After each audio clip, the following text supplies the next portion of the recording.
Students, बेटे 11 commerce हमने जो लेसन स्टार्ट किया था 9 लेसन जनरल एंट्रीज करने के लिए, उसके लिए मैंने आपको कंडीशंस बताई थी, जनरल एंट्री करके दिखाई थी।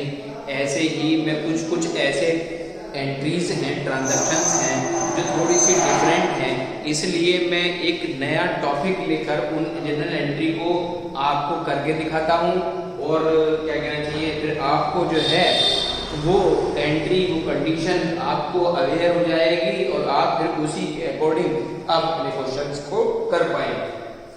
तो यहाँ पे टॉपिक है जनरल एंट्री के लिए हमारे पास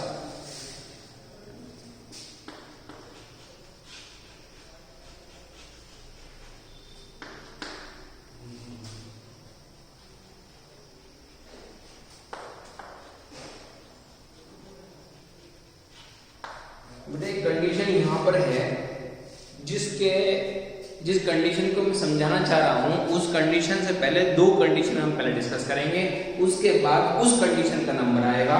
तो आप वो कंडीशन तीनों इंटरलिंकिंग है, तो यहाँ आप समझ जाएंगे कि अगर ये कंडीशन इंटरलिंकिंग है तो आपको एंट्री किस तरह से करनी है। देखिएगा यहाँ पर गुड्स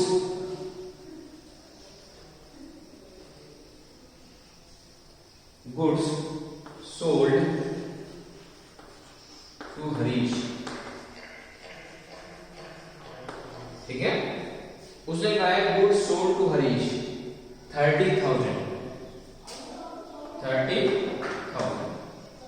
पहली तो कंडीशन ये आपके सामने दिखाई दे रही है, गुड्स सोल्ड टू हरीश। आप इसके अकॉर्डिंग क्या एंट्री कर सकते हो, यानी कि हमने गुड्स बेचा, सामान बेचा हरीश को, यानी कि ये उधार बेचा है सामान हमने। तो जब हम नाम आ जाता है तो पहले नाम Harish, debit to sales account, क्योंकि ये बात मैंने आपको गोल्डन रूल बताया था कि purchase always debit, sales always credit, purchase return always credit and sale return always debit. ये ध्यान रखिएगा आप। तो Harish debit to sales account आपने 30,000 के सामने यहाँ इसकी अमाउंट को ट्रांसफर कर दिया, पहली कंडीशन। इसी के बाद हम दूसरी कंडीशन को डिस्कस करते हैं। उसने यहाँ दूसरी कंडीशन में कहा है Harish return goods, Harish return goods 2,000। देखिए पहले हमने हरीश को सामान बेचा 30,000 रुपए का, यानी उधार। उसी उधार सामान में से हरीश ने हमें सामान वापस कर दिया 2,000 का। तो अब हम ये बताइए आप मुझे कि जब हमने से 30,000 का सामान बेचा है उधार और उसने उस 30 में से 2,000 का सामान हमें वापस कर दिया, तो हमारा क्या हुआ, हमारी परचेज रिटर्न हुई या सेल रिटर्न हुई? हमने सामान बेचा है तो हमको सामान वापस आया तो हमारी सेल रिटर्न हुई, और सेल रिटर्न ऑलवेज डेबिट का रहता है। तो आप यहाँ पर एक एंट्री कर सकते हैं, sale return account debit, sales return account debit to, किसने किया वापस, हरीश ने, टू हरीश। और यहाँ आप 2,000 के साथ एक आप अमाउंट को ट्रांसफर करेंगे। ये दो कंडीशन हो गई। अब तीसरी कंडीशन इसकी ही इंटरलिंकिंग कंडीशन, जिसको मैं आपको समझाना चाहता हूँ। इस थर्ड कंडीशन को समझाने के लिए ये दो कंडीशन मैंने आपके साथ ऐड की हैं, जिसे आपको क्लीन एंड क्लियरली समझ में आ जाए कि अगर ये ट्रांजैक्शन है तो इसके साथ इन ट्रांजैक्शन का क्या लिंक है। तो यहाँ पर तीसरी ट्रांजैक्शन है received cash, received cash from Harish, received cash from Harish 27,500 in full settlement of his account, in full settlement।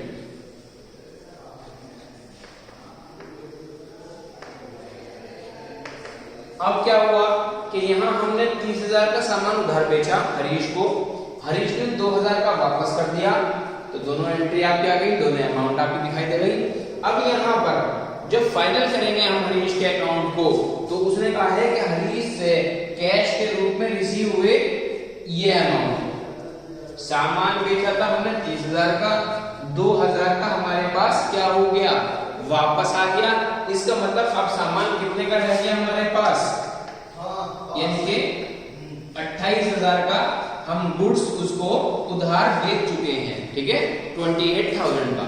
अब उसमें से भी 28,000 में से भी उसके पास से हमें 27,500 कैश रिसीव हो गया, जिसको हमने कह दिया कि वो फुल सेटलमेंट हो गया, अब तुम्हें देने की कोई जरूरत नहीं है, ना हमें लेने की कोई अब जरूरत है।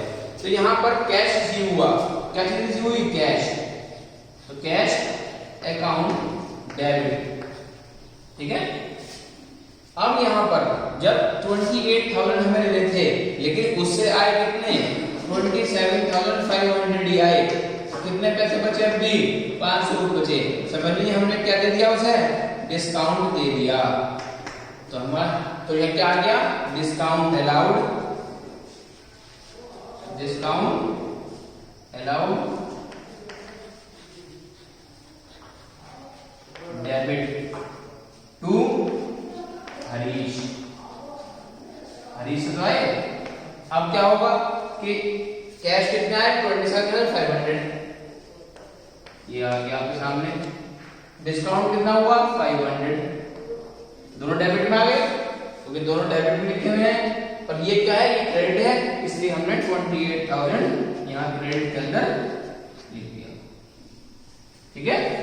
तो आपके सामने यहाँ पर तीनों ट्रांजैक्शन इंटरलिंकिंग है, इसलिए मैंने आपको ये टॉपिक जो था इस ट्रांजैक्शन का, cash received from Harish 27,500 in full settlement, ये चीज बताने के लिए मुझे ये दो टॉपिक आपके साथ पहले डिस्कस करने पड़े, क्योंकि इस टॉपिक के डिस्कस करने से इस एंट्री का बहुत ही क्लियरली डिफाइन किया जाता है, और आपके आसानी से यहाँ कैलकुलेशन हमने कर दी, ये भी आपके आसानी से समझ में आ जाता है, ठीक है। अब हम दूसरा एक ऐसा ही टॉपिक लेते हैं जो थोड़ा सा आपको अलग दिखाई देगा, डिफरेंट दिखाई देगा।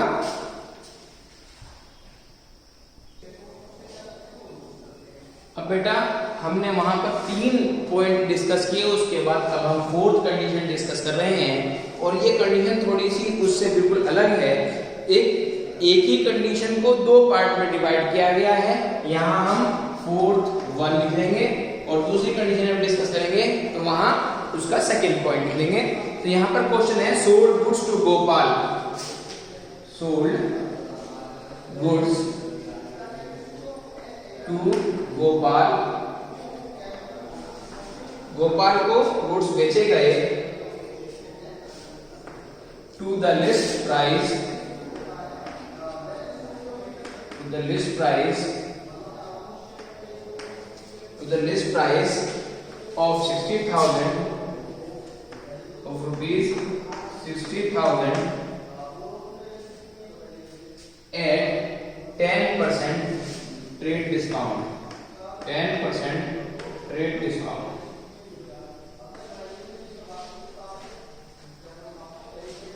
बेटे कंडीशन ये है आपके सामने कि सामान बेचा गया गोपाल को, इसका मतलब क्या है कि सामान जब गोपाल को बेचा गया और ना मान गया, तो हमने सामान उधार बेचा है गोपाल को, और उस सामान की जो कीमत है, लिस्ट प्राइस जो है वो है 60,000, लेकिन हमने उसके लिए 10% ट्रेड डिस्काउंट की अवेलेबिलिटी की है। अब जब हमने उसके पास 10% ट्रेड डिस्काउंट की अवेलेबिलिटी की है, तो पहले आप ये एंट्री करिए कि हमने सामान बेचा गोपाल को, तो यहाँ पर गोपाल डेबिट टू सेल्स, ठीक है। अब आप कहेंगे कि जब इसके अंदर 10% ट्रेड डिस्काउंट है, तो उस ट्रेड डिस्काउंट की एंट्री आपने यहाँ पर क्यों नहीं मेंशन की। देखिए ट्रेड डिस्काउंट जो है या कैश डिस्काउंट जो है, उसे हम कभी भी एंट्री के अंदर मेंशन नहीं करते, उसकी अमाउंट को डिडक्ट कर देते हैं, बस इतना करते हैं। जैसे उसने कहा है कि 60,000 का जो है वो लिस्टिंग प्राइस है, उसने कहा है 10% ट्रेड डिस्काउंट। इट मींस कितना डिस्काउंट हो गया, 6,000 रुपये डिस्काउंट हो गया। तो 60,000 माइनस 6,000 इक्वल्स टू 54,000। अब आप ट्रांजेक्शन करेंगे तो यहाँ पर 54,000 से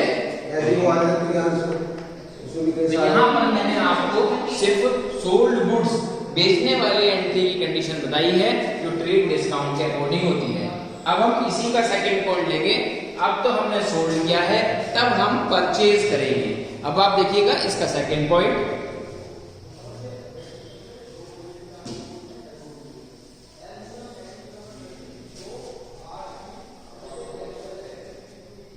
अब यहां पर हम फोर्थ का सेकंड पॉइंट लेते हैं। क्या कहा उसने, परचेज गुड्स फ्रॉम रवि। अब ये खरीदने की आ गई है, purchase goods from Ravi of the list price 20,000 of the list price rupees 20,000 at 15% trade discount, at 15% trade discount, trade discount. अब कंडीशन यही है, वहां पर हम सेल कर रहे थे, सोल्ड किया था, बेचा था, यहाँ पर हम परचेज कर रहे हैं। तो पहले आप यहाँ पर दिखाइए परचेज गुड्स फ्रॉम रवि, यहाँ तक के करिएगा। तो परचेज रवि से सामान खरीदा, तो हमारे पास क्या आया, व्हाट कम्स इन परचेज, सामान का नाम नहीं है इसलिए परचेज अकाउंट डेबिट। किससे खरीदा है, रवि से खरीदा है, टू रवि। इस कंडीशन में भी हम 15% इसके लिए क्या करेंगे, ट्रेड डिस्काउंट करेंगे। जैसे यहाँ पर मैं आपको दिखाता हूँ, 20,000 15% कितना हो गया आपका 3,000 रुपीज आपका ये आ गया। आप 20,000 में से 3,000 माइनस कर दीजिए इक्वल टू 17,000। इस 17,000 से आप यहाँ पर ट्रांजैक्शन कर दीजिए। तो मैंने आपको बताया कि दोनों कंडीशन में ही, चाहे वो हमारी सेल हो या परचेज हो, अगर दोनों कंडीशन में ट्रेड डिस्काउंट मेंशन किया जा रहा है तो ट्रेड डिस्काउंट की अमाउंट को आप यहाँ माइनस करके दिखा सकते हैं, लेकिन एंट्री के अंदर कोई ट्रेड डिस्काउंट का नाम नहीं आएगा। ठीक है। अब इसी के बाद एक और टॉपिक हम डिस्कस करेंगे जिसके अंदर ट्रेड डिस्काउंट के साथ साथ कैश डिस्काउंट भी आएगा। वो कंडीशन दोनों होंगी, ट्रेड डिस्काउंट भी होगा, उसकी परसेंटेज भी होगी, और कैश डिस्काउंट की परसेंटेज भी होगी, चाहे वो ब्रॉड हो रहा हो यानी कि परचेज हो रहा हो या फिर सोल्ड यानी बेचा जा रहा हो। ठीक है।